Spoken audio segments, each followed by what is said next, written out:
excited to be on this panel, kind of guiding the way, but so many different stories to tell from the women that you see right here on our screen. We're continuing our ABC7 Town Hall series. It's called Our Chicago, Voices of the Community, and that's exactly what we have right now too, the voices of the community. You're gonna hear my voice to get started, but after that, I wanna hear all of the other voices that are in the Zoom room with me as well. So we're going to celebrate women, as you probably noticed, especially during this important month, Women's History Month. And we're going to talk about the women in our lives, the girls in our lives, growing up, just all this experience, catapulting to success, what that looks like as a successful woman and leading these organizations, because you're looking at a whole panel of leaders here and women who have climbed their way. And along the way, what does that look like? What does that path look like, the path traveled? Personal stories, professional stories, success, maybe failures too, so that we could all learn from it. But we're going to cover all of that, challenges, role models, inspiration, and now the next generation too, and the importance that all these women find in mentoring and making sure that the future is female as well. So to get us started, I would like to have Linda, if you don't mind kind of waving to everyone here. Linda Sochi Tortellero, she, as of September 2017, Linda assumed the position of president and CEO of Mujeres Latinas en Acción. So under her leadership, Mujeres continues to advocate for and address the immediate needs facing Latinas out there and of course their families, such an important mission. Highly regarded development and communications professional, having served most recently as the Director of Development of the Association House of Chicago. And before that, Linda served as the Special Projects Director at the National Museum of Mexican Art. Lots of fundraising experience as well as legal and policy background. So Linda, welcome. Thank you. Next up, we have Renee Green. Giving a little wave there. Renee, Executive Director of MICVA Challenge, Illinois, after having served as their Chief Program Officer. Now, MICVA, for those of you who don't know, most people do, but MICVA is a nonpartisan nonprofit that transforms how young people learn, and they are touching lives, thousands of lives, folks. I'm familiar with them, so touching a lot of lives out there. And they're doing so, participating in schools, participating in the community. Youth-centered programs.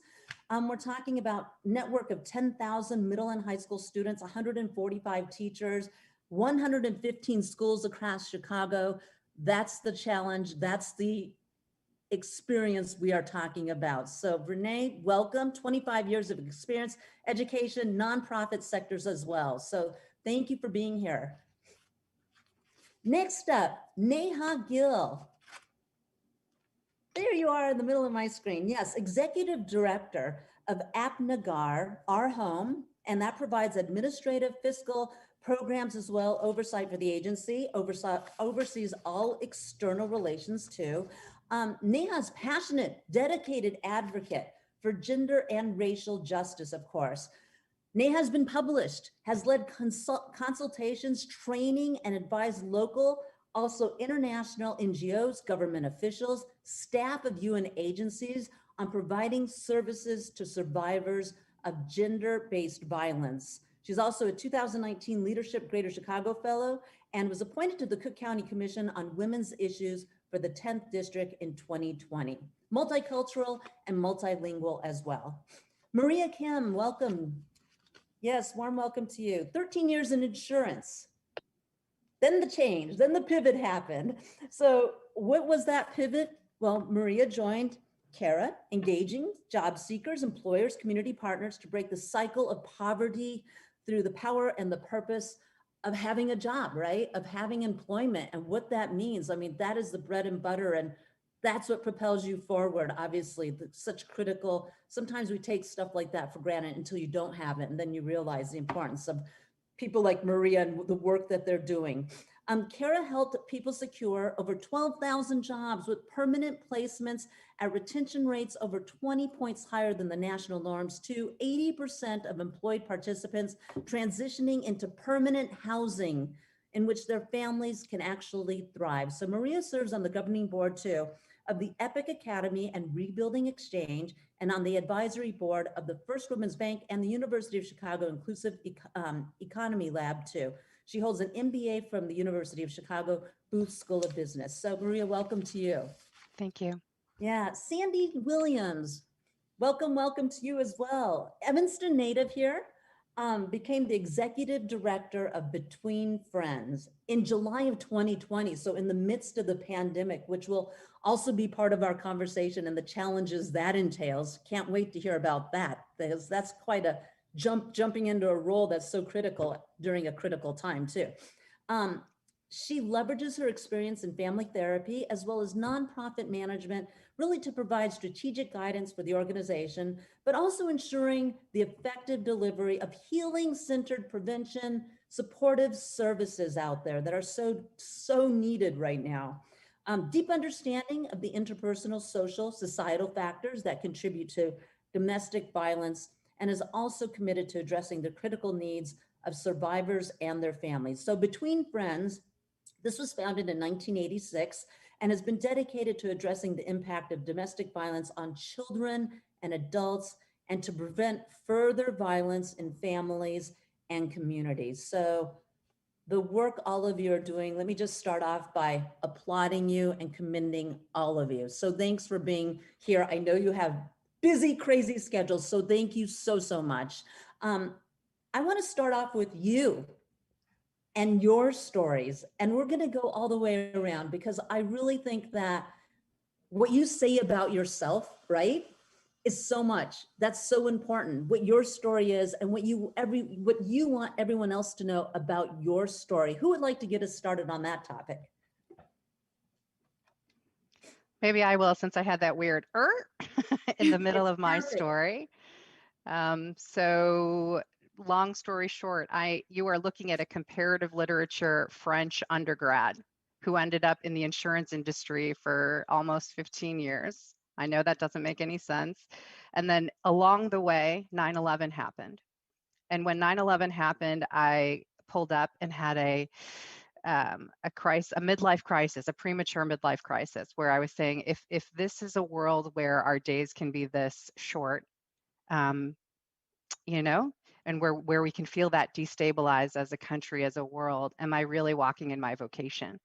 And I knew pretty quickly that the answer was no. And so I spent a couple of years just studying this sector that has been blessed with leaders like who I see on the screen, and realized I was passionate about the power of poverty alleviation, and had the good fortune to find CARA in 2005 and have been there ever since. And it's been the best decision of my life, a place where not only can we help people re-enter the power of work, as you said earlier, but also where you can find a bit of your own voice in the process too. And I think for me in my own leadership journey, it has certainly helped me to do that as well.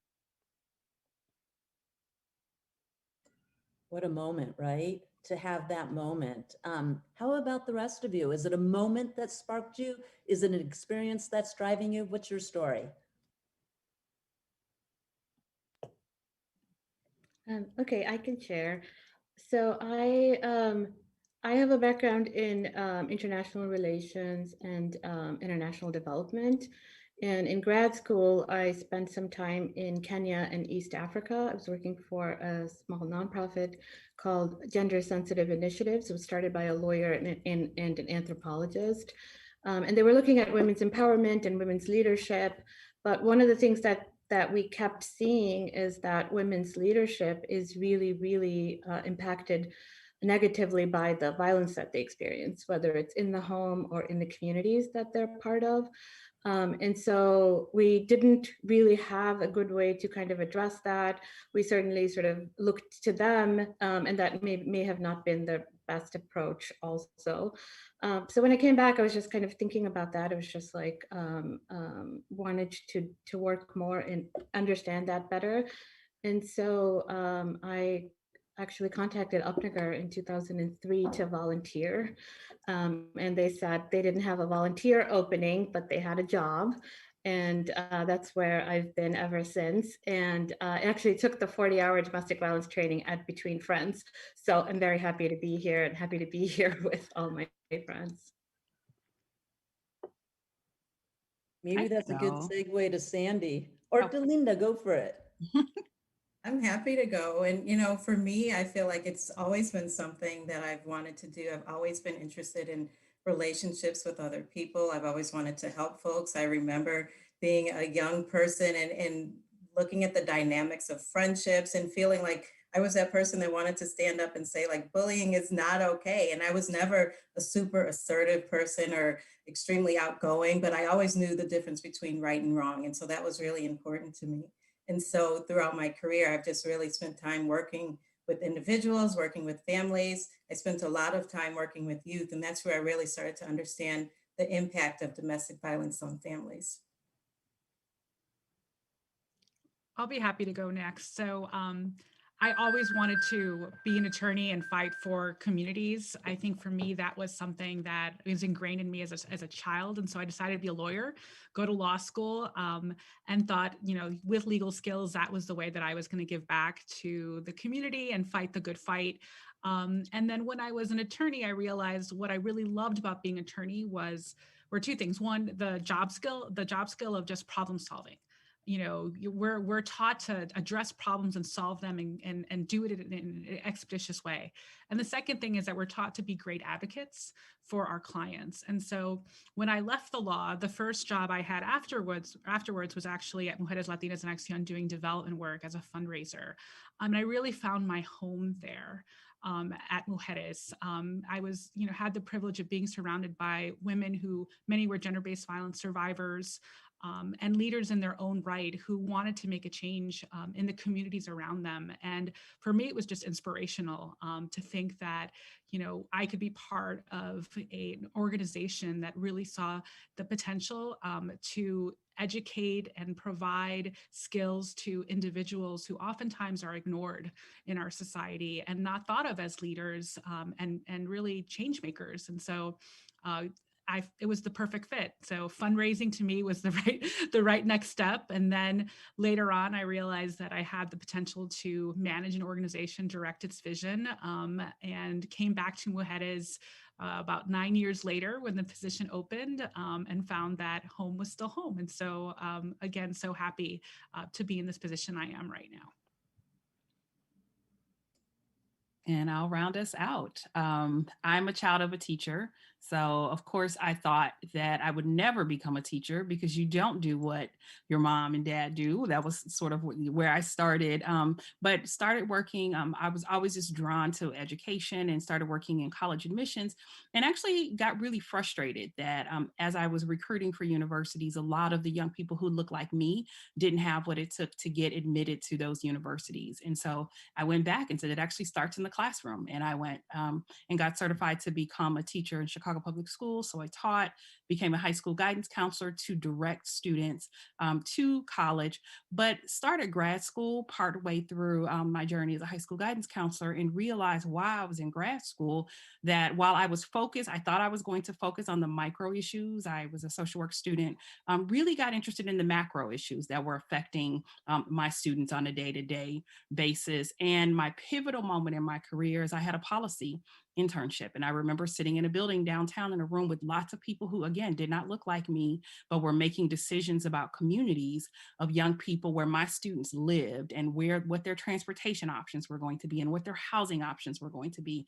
And I kept saying, I wonder if my students know that there are people who may have never entered their community or making decisions about their community. And I knew of MICFA because there was a MICFA challenge teacher in the school that I worked. And after several years and going other places after grad school, found my way to MICFA Challenge to really run and direct the programs, and then was promoted to executive director in March of 2020. So a path that I kept insisting was not going to be for me, found me, and really out of frustration with the way the world could be and how the world should be impacting the young people that so desperately need us to get it right.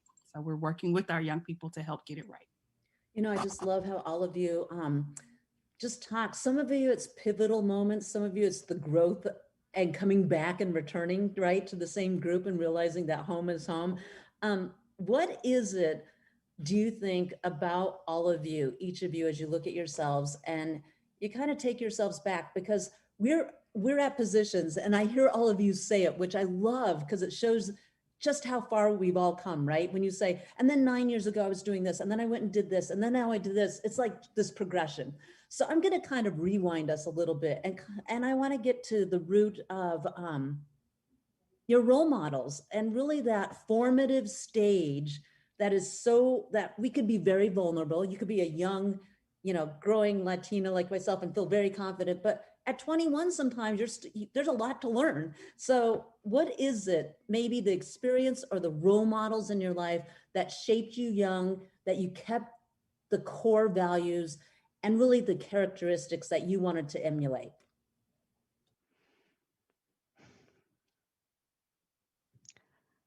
So I can start.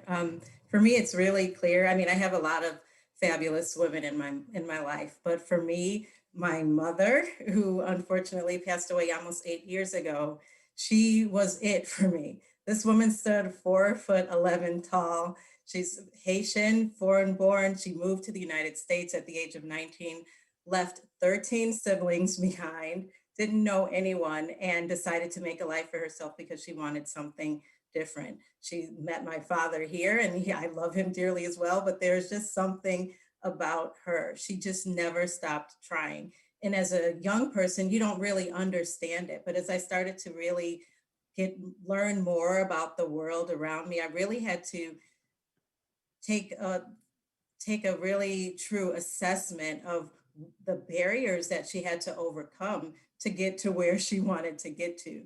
English was her second language. She had to learn English. She went to Evanston Township High School just to learn English. She loved reading, she loved history, and she took the time to really understand those things just so that she could have a better life for her family. And the thing that really stood out for me for her, and it embodies the work that I do today, is that she didn't confine herself to the gender norms.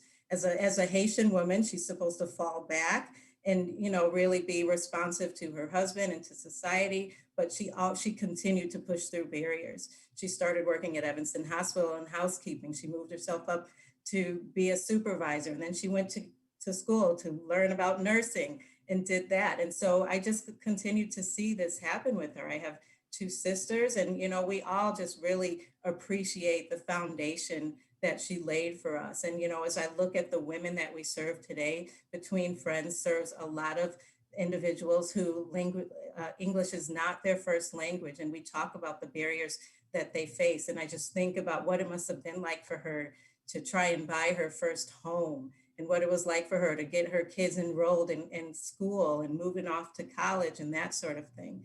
And so, I don't take any of that lightly. And I figure if she can do it, this woman that came here with basically nothing, then I can do it. And there's just a drive in me to want to do more and experience more, and not just for myself, but for people after me. And so that's extremely important to me. And I always think about, every barrier that she had to cross along the way.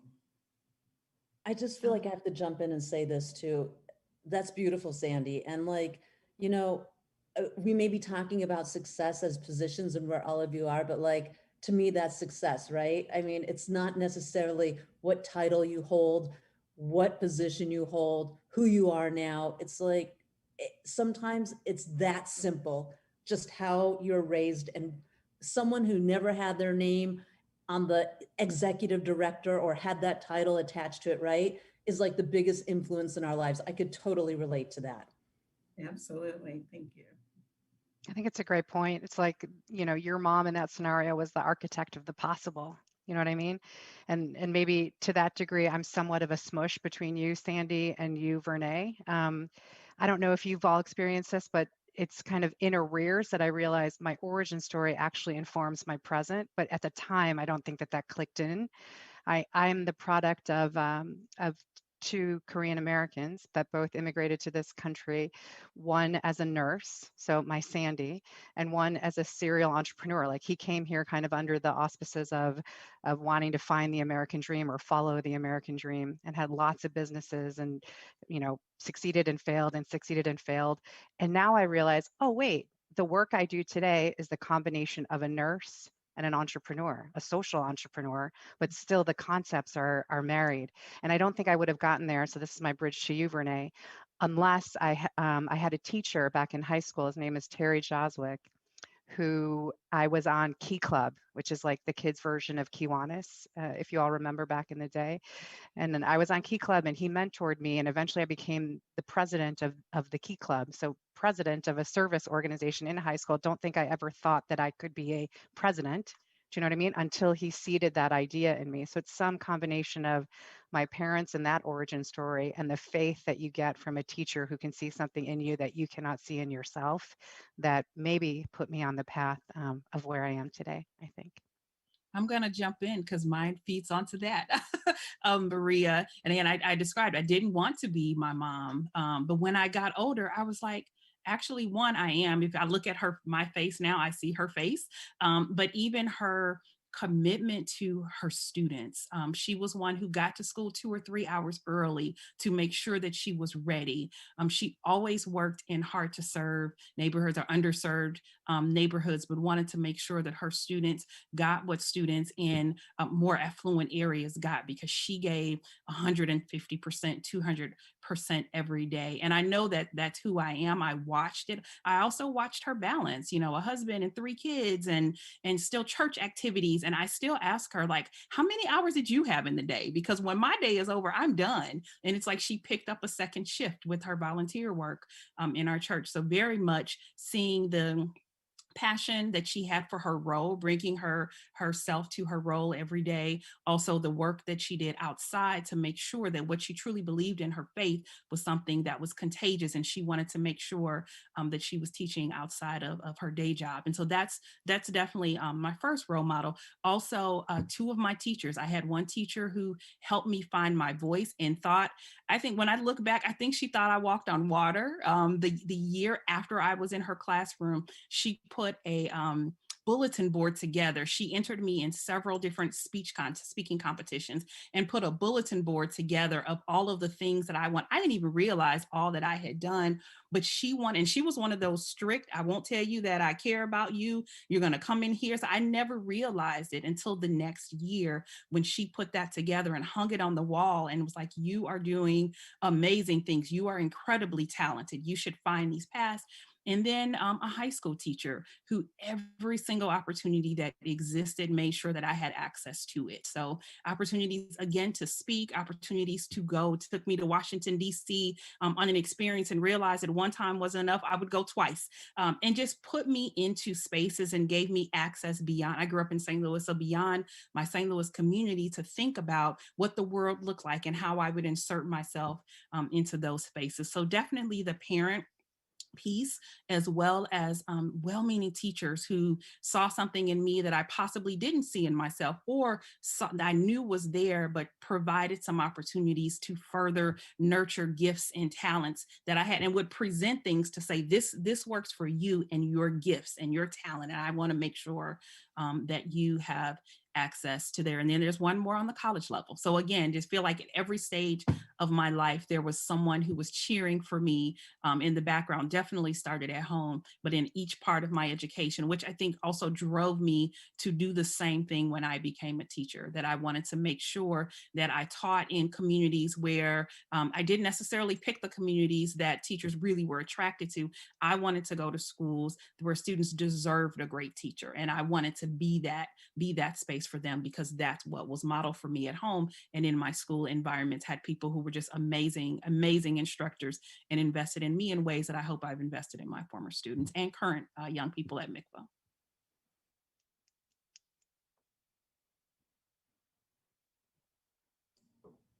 Yeah, I'll just quickly add that my mother definitely, and like Sandy, actually, my mother also passed away about 8 years ago unexpectedly. So I feel like I still sort of orient my day around what I think she might want me to do and how she might want me to be, because she, from day one was really pushing for what she thought I could achieve as a woman, because she had fought for all of those things every single day of her life, growing up in India, wanting to be a physician at a time where women didn't work so much and things like that. So, and I was also fortunate actually that she met my dad, and that he was also very much someone who gave me my wings. Like, he really told me I could do anything I wanted to. They were very, very deliberate about making sure that my brother and I were treated equally. And I think sometimes actually treated me better, but my brother might disagree. But so that was very formative and really important in my life. But I think the teachers and all of the other people that that mentored me are very important as well. But I also really was very, very lucky to have amazing girlfriends. Like, I think I can think of my friends from high school, college. Like, I think my girlfriends a lot of time told me things about myself that I didn't really see or may have undervalued. And so I do feel like I'm here because of them. And one of the things that I really think about in terms of mentorship and how I am is also, I think about what kind of friend I am. So I'll round up. I have a mother who's also an immigrant. She's 11 of 14 children. So big family, and came by herself, and has always just been so hardworking. I don't know anybody more hardworking than my mom. So I'm always comparing myself to the work level output I can create compared to her. And I always fall behind, but it's inspirational. I also been blessed with coming from a family where we were taught that women are most likely always stronger than men. And so we found that we were fierce warriors in every sense of imagination. And we're just really given a lot of freedom and liberty. And I've had a wonderful bosses along the way, as well as just amazing teachers that have really made an impact on me. But one thing I will say is that, I come from a background with a lot of privilege. And anytime that I feel that I can't do something or I feel badly for myself, I just always look back to the leaders that are at Mujeres and see everything that they've accomplished. They're, to me, so inspirational. And they don't complain, and they just do the hard work. They live day by day. They raise their children. They go to work. They form happy homes, and they find a way to make an impact. And I think that, to me, is just something that, maybe it's not a mentorship relationship, but it's something that I aspire to do. And it reminds me of, how fortunate I am, and that I, in some way, have a small role in making sure that I can, secure the future of Mujeres to continue to do the work that we do. So I am just so grateful for all the experiences that I have with them. So all of you are speaking about just this wonderful, having this great support system. I mean, starting with your families, just having a strong support system. I guess, what would you tell the younger version of you? Because I think looking back, it's very easy to see, right, the advantage you had just because your mom pushed you or your dad, and you see them doing all these great things that are hard, but they're surviving, and all those lessons you're learning. So if you look back, what is it that you would want your younger self to know now, today, with all these years behind all of us? Or maybe if you want to turn it to those people out there who could be watching, who don't have what we had, don't necessarily have that support system, and have tremendous challenges right now. Because so I kind of want you to take that either any way you want to go with that, because I feel like the advice each one of you has is just it could be so important in a different way, whether that's your younger self or whether it's someone in need right now and just trying to find that path forward, because it's not always easy to find the path forward. I think I've got this one to kick us off. So, and I feel weird attributing it, because I'm pretty sure it came from One Tree Hill. So this gives you a sense of like my sophomoric, appetite in terms of television. But anyway, the quote goes something like this. You can be both a work in progress and a masterpiece all at the same time. And so if I were talking to the younger version of myself, I'd want her to know that, because I feel like we stress out so hard on getting it right, when really we should kind of look inward and recognize the amazing that we already have, and that we have work to do, and that we can hold those two truths at the same time. And I think if I think about the work that we should do, I'd want to tell my younger self, like, the stuff that makes you so uncomfortable, the stuff that makes you want to puke a little bit, the stuff that like is making you sweat just thinking about it, much less doing it, is probably the stuff that you should be doing more than less, because it's kind of in the, I don't know, the perseverance of going through that stuff that makes us want to kind of vomit, that we grow as amazing people and start to understand the inner strength that we actually have. So I'd want some One Tree Hillish version of that quote to my younger self. Love that quote. I would add on to that, to be kind to yourself, to give yourself some grace. I think that I came from a very mindset of, you have to achieve. There's high expectations out there for you. You need to do A, B, and C. And I was surrounded by a lot of friends and cheerleaders who agreed with that kind of expectation and that kind of mindset. And it can only take you so far, because if you don't do what you really want to do with your life, if you don't seek your own happiness, I think you can deviate from the best course for you. And so I think that showing kindness to yourself is so important. I think the other thing I would say to folks who haven't had the good fortune that I have, or that others have had, is to take a moment and recognize what you've accomplished. When you're the first person in your family to go to high school, go to college, go to graduate school, be a professional, or the first person in your family to own a home or start a business, you are a superstar. I mean, I think that needs to be recognized. And for me, when I see graduates of learning programs, either Mujeres organizes or other organizations, or maybe it's Mikvah, maybe it's Kara, maybe it's Between Friends or Upnagar, to me, that's a real accomplishment, because I never at any point in my life thought I was going to fail. Because I had all this support system and I was given so much. But for me, the real heroes are those that, have not had that good fortune, but continue to persevere. So my best advice is just to take a moment and applaud your victories, and no victory is too small. Everything should be counted, and that to keep going on. I think that's what I would best advise anyone. I tell myself to embrace the seat that you're in. There were many moments that, well, I'm just a teacher, or I'm just a counselor. And the societal pressures and your need to be your best would say, oh, well, that's just one step to the next step. And I'm not sure if in my early years I enjoyed the seat that I was in and the step that I was in. And I do remember calling my mom one time, like, are you proud of me? Because I went to places and went to really good schools, and people thought these things of me. Maybe they thought I should be more. And I spent a lot of time not really embracing the seat that I was in until I climbed to the seat that I was supposed to be in. And there's challenges with this seat.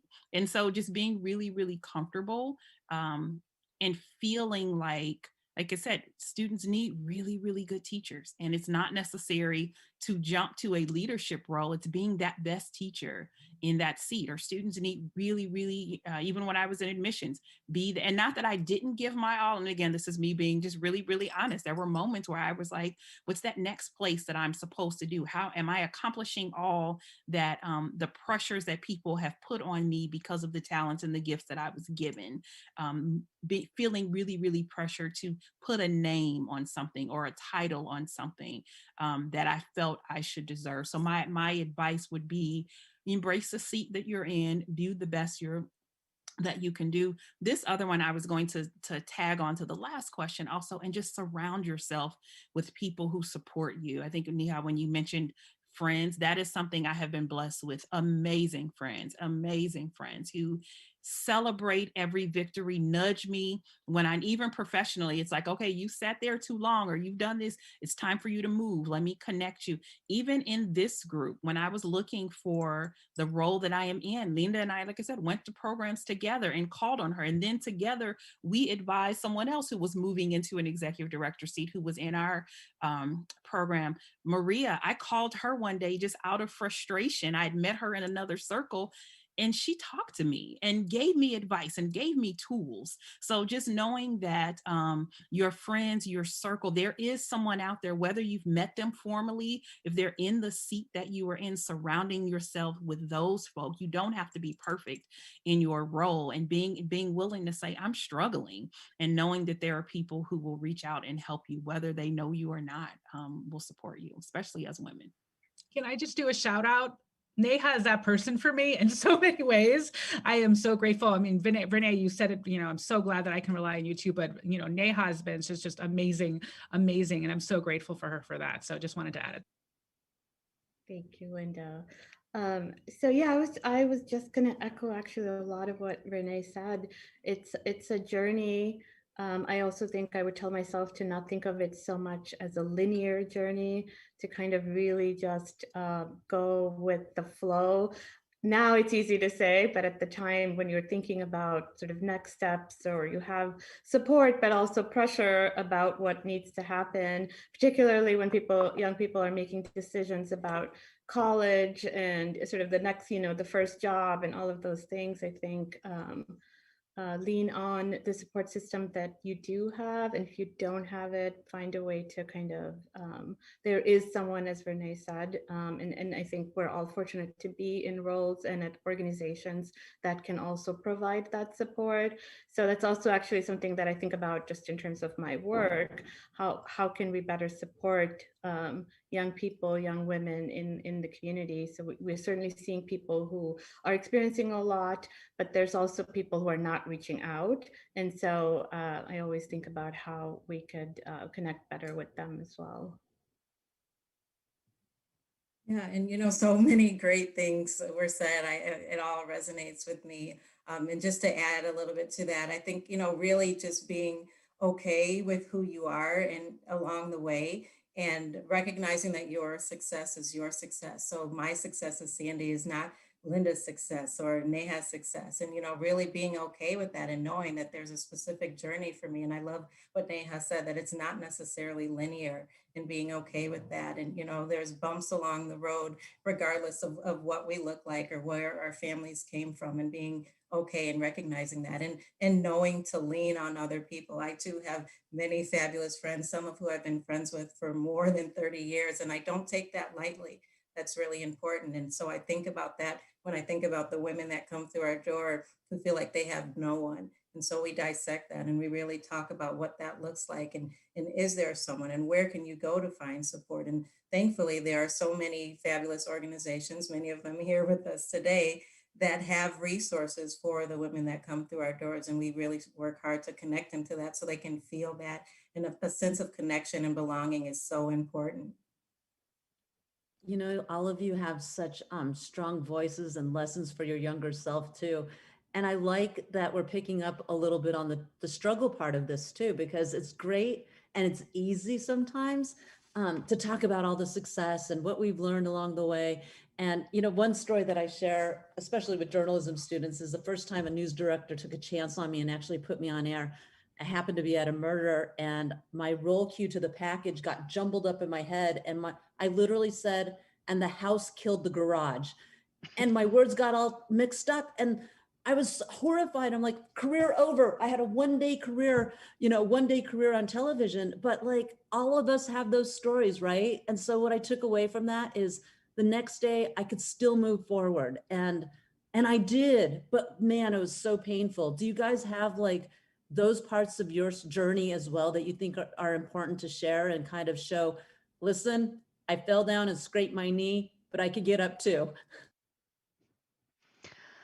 I think this last year has been just a 365 days and counting of one screw up after another, just to be completely honest. And I think for me specifically, it's taken on two forms. One, we can all relate to the fact that there's no CEO guidebook to how do you lead your team in the time of a global pandemic. There's just not a thing. And in the first few months, I would cry at the end of every day, like, oh my God, I'm screwing everything up and I'm not ready to do this job. Like, what? Like curveball of epic proportion in terms of just navigating through the pandemic. And then in the summer, as our country really stepped into its greatest reckoning with racial injustice, um, as a leader who is a person of color but neither black nor brown, it was hard for me to figure out, well, how. I didn't have the playbook for the first thing, absolutely don't have a playbook for the next thing. And then I just realized, hey, you know what, every day, we're going to do something a little wrong, because if we're not working towards getting it a little more right than we were yesterday, that means invariably we're going to screw some things up along the way. But maybe it's less what we do than how we do it. How do we call out an error that was made, a leadership error, a communication error, a team building error, fill in the blank? How do we just create the space to talk about it and process how we got there? And maybe in the how of communicating and reconnecting in that way, we're actually building the muscle memory as an organization to become more united, to be more equitable, to advance to a greater sense of who we are, how we should be in the time of a pandemic and beyond. But the short answer is like, hey, we're screwing things up every single day, myself emphatically included. And I had to forgive myself for that and just say, maybe the job here is just to get it a little less wrong tomorrow, as opposed to obsess over whether we're doing everything just right.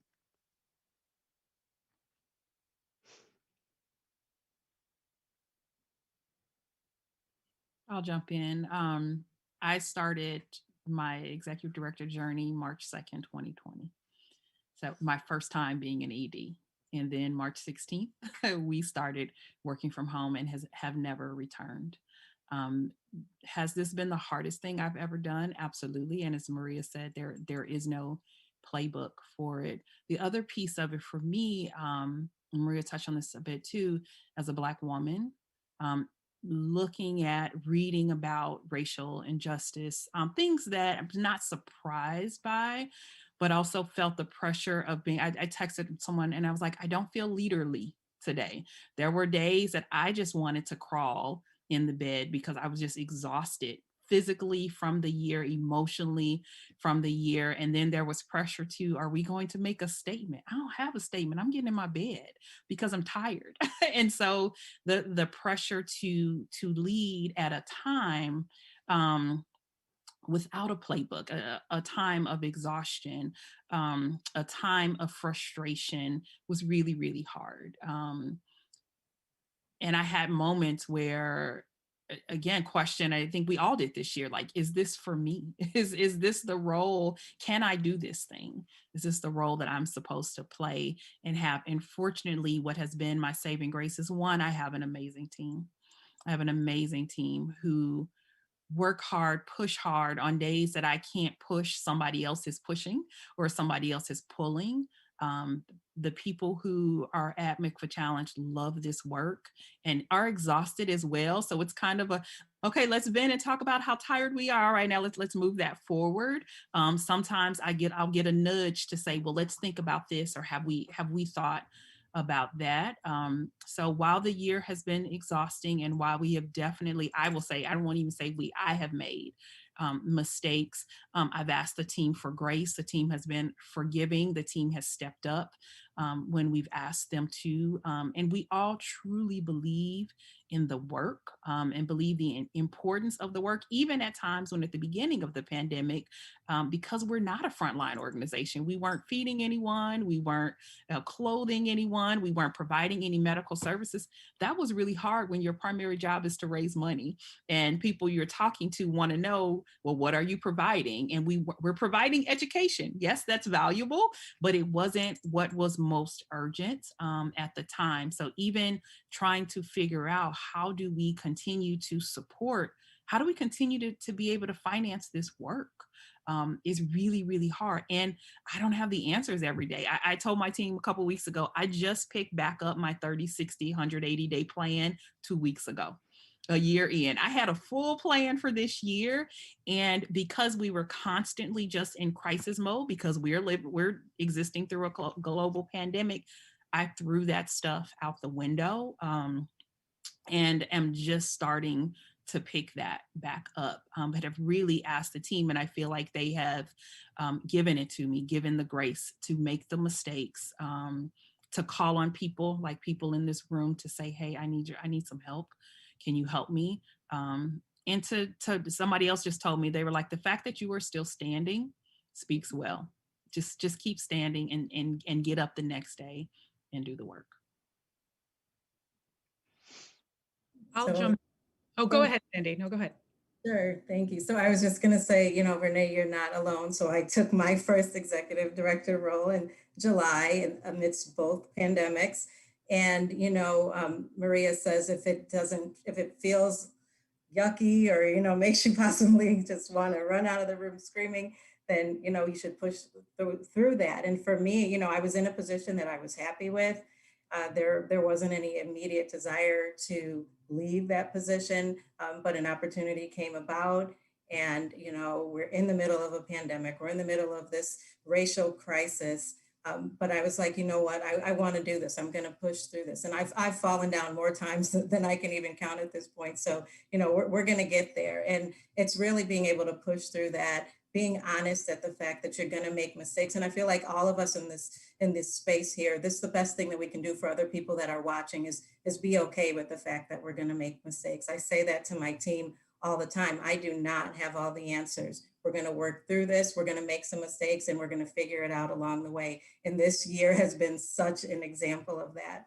And we're figuring it out. I came in when the team had already figured out how to transition our services to remote. So I didn't really have to spend a lot of time on that. But then it's how do we make sure that the team is okay? My very first staff meeting before my first day, I joined in and we were talking about the racial unrest. This is the first time that I'm seeing everyone for the first time, and this is what we're talking about. And that might feel scary for folks, but for me, it was really refreshing because we were able to be vulnerable with each other. And I think that's so important because we learn from that space of vulnerability and it opens the doors for possibilities. And I think there's just so much that comes from that. And so I really hold true to that. And I'm not shy about saying that with others, that it's okay. We're going to learn, as a Black woman as well. I think what we've been experiencing this last year is that as it relates to the racial issues in the world around us, those things are not new to me.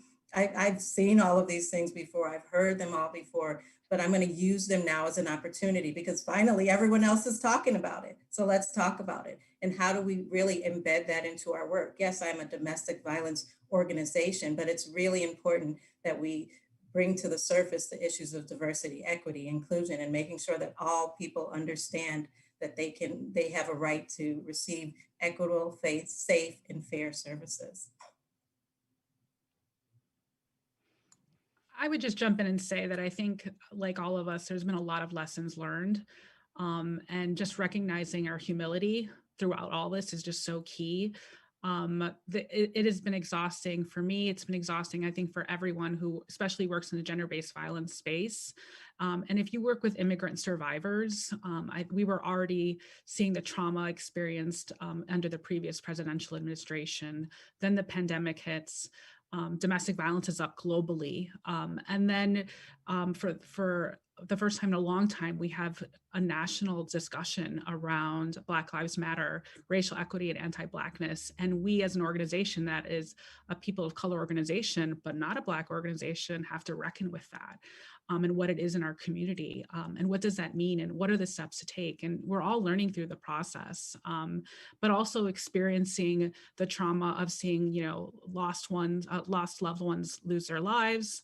COVID hit our survivors, and trying to, I think as leaders of organization, we're trying to navigate during these times how to address the multiple needs of our employees and our community.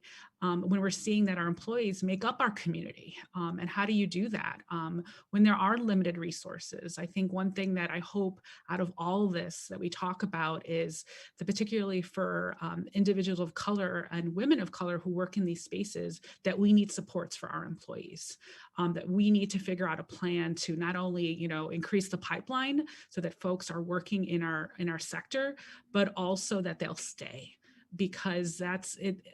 what is that policy moving forward? Because I want to see women and people of color in this space. I want to make sure that they feel that they're being supported. And I think as a society, we need to really consider, there may not be a pandemic going on, but life happens. And we want to make sure that people don't burn out and that they feel supported, and that we as a public need to do something about that. And unfortunately, because of, Renee mentioned it, where's the funding coming from? I always worry about that, is that how can we, provide more supports? And I think that's what I'd like to see out of this, is that there's a reckoning as to the fact that we're all human, our employees are human, our community is human, and we all need a little help and grace. And we need to make sure that we're committing ourselves to that. Yeah, I mean, I'll just quickly add some things that have resonated with me in the conversations that we've been having so far, and things that we've been thinking about, and particularly we might be making mistakes around this, is, for us really thinking about how we can be a good ally, and how we could really how we could work together to move certain things forward in the pandemic, in particularly around the issues of racial justice. And where we sit, how can we support movements? How can we be part of them? And how can we also ask for that support, right? Like, I'm thinking about the women in Atlanta yesterday, and sort of what that has meant for the AAPI community, and what that means for South Asians, what that means for kind of all of our communities, and what that means for us working in gender-based violence kind of field, where we see gun violence, where we see misogyny, where we see this sort of racialized hatred, discrimination, even in interpersonal relationships. And kind of how do we bring all of this together? How do we bring it together in a way that we could all sort of kind of, address it? So what does that mean for us in terms of, and I don't want us to veer off too much, but thinking about kind of law enforcement and all of the things that have come up in this past year, and all of the things that are working, all of the things that are not working, and what do we need to do to kind of move forward? I think that I love how this became a leadership conversation too, because that's where you're sitting now at this point, and what that looks like from all of your perspectives in a pandemic, and the not having a playbook.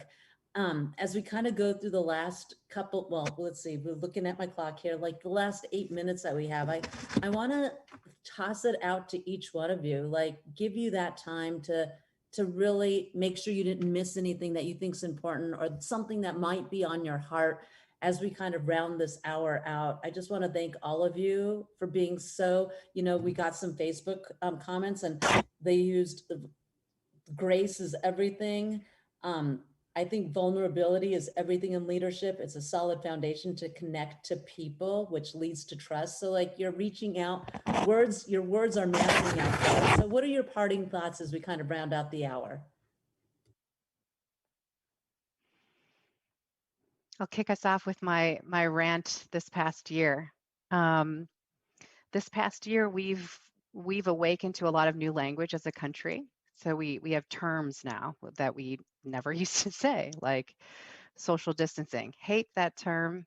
Want us to say spatial distancing, because I do want us to remember that we need to remain in proximity with each other as we navigate and hopefully heal from this breaking that is happening within us, within our country, within our communities. But the biggest term that I want to land on is essential.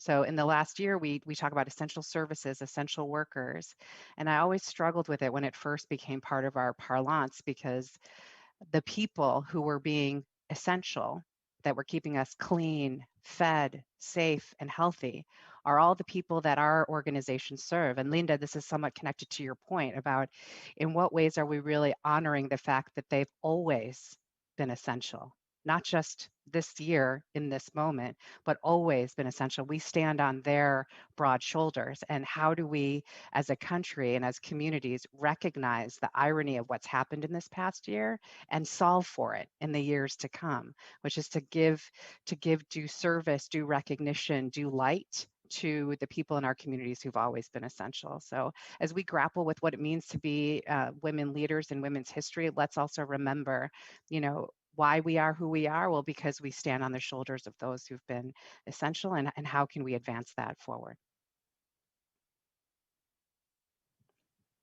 Absolutely, Maria. And I just feel like it's so important for us to recognize who each one of us are.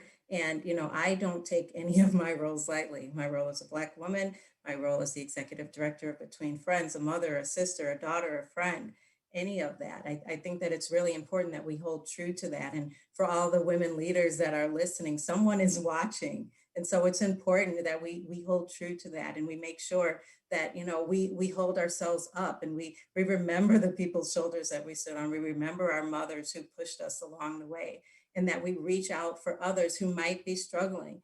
I was having a conversation the other day with a group of folks, and it was actually a DEI conversation, and we were talking about the ones that are quiet and the ones that aren't saying much. And we have to stop taking the pressure off of that individual and take some ownership over that. Check in with that person, ask them how they're doing. If they're not comfortable speaking in that room, there's a reason why. And so we should figure that out and really try to dissect that and explore that further. And so I think it's so important that as leaders and as women that we hold true to that, and that we push past the barriers that are there for us, and not only for ourselves, but that we help those around us. I feel like I'm a mentor formally to a couple people, but really informally to a lot of people. And so that's important. And I really hold true to that. And I hope that those that are watching really listen to that part of it, because people are watching us. Yeah, I mean, I would just add that I've been thinking about community a lot in this time, especially in terms of being distant spatially and otherwise from our communities, and that kind of how to build that community in this new way, but also just why it's so important today. And so kind of how to be in community with each other, how to seek that support, and how to kind of be that support to people as well, right? So to really think about our communities and come together, especially at a time where we're experiencing a lot of other things that are kind of driving us apart. So really kind of thinking about how to intentionally come together, I think is important. I'll add that the young people are watching us, and they're watching how we navigate this time, and they're also leading alongside of us too. We don't believe that the young people are the future generation. We believe that the young people are the generation at this moment. I do take really seriously the fact that when we were in person, or even in situations like this now, a young person who looks like me can see me and see themselves in me. But I also recognize that there are young people. We had a young person yesterday present in such a poised way that I saw myself in her. And so just remembering that they are watching us, but we should be paying attention to them as well. Our young women leaders, future leaders, current leaders, just making sure that we are watching them as much as they are watching us, and that we are providing strong examples of how to lead, which to me also means that we're taking care of ourselves. As women, we bear the world on our shoulders. And like I said, I can remember back watching my mom leave early and go to bed late, and just remembering that in between those, we've got to pause, and we've got to rest, and we've got to eat right, and we've got to exercise, and we've got to do all the things so that we can sustain ourselves to continue to do this work, but also model for others how to do that as well. I would say two things. One is that young people should ask and almost respectfully or demand that we be your mentors and be your sponsors. Put us to the test. Sometimes I'm around people who say, "Oh, I don't know how to be a mentor," or like, "I don't know what that means." I'm like, ask what you want and let us step forward. I think it's so important for women, and all of us are women of color, is to pay it forward and always have that mindset. So, hold us accountable to that. I think and I think that we get so much out of it when we're mentors, and we learn a great deal. And I just love the learning process. I hope that I can always maintain my curiosity. The other thing I would say is is to abide by the saying in Spanish, vivir con miedo es vivir a medidas, which means to live with fear, you're living only a half life. And I think that's really important to remember, is that I have, in my life, I have had multiple fears about many things, as to my career, as to what to do next, and personal, professional, whatnot. But I hope that I can conquer them, and it's okay to be fearful. But what it's not okay is not to do what you want with your life in any way. And so, find the strength in your community, like Neha was talking about. Find the strength in the things that you've already achieved and recognizing your own victories. I think that's really important to move forward, and you'll be able to set that path. What a valuable hour. I just want to thank all of you, because I just feel like anyone listening was able to just pull so much value out of this, in the sense of being vulnerable, leadership, relying on role models, appreciating what you have, being kind to yourself. Oh my gosh, right? And just taking note of where you are and accepting and understanding that achievement and the leadership roles that all of you play. So I just want to, Linda, Renee, Neha, Maria, Sandy, thank you for sharing your journeys, for sharing your stories, and for sharing your wisdom too, as you sit in the positions that you sit right now. So thank you for being part of this. I appreciate it so much. And so does Deanna as well, and all of us here at ABC7. Thank Thank you you. for having us. Having us. Thank you so much. And that ends our hour-long program. For those of you out there who had a chance to watch this and just join us, I hope you're able to pull out like nuggets and gems, because I know I was. So thank you so much, and enjoy the rest of your day.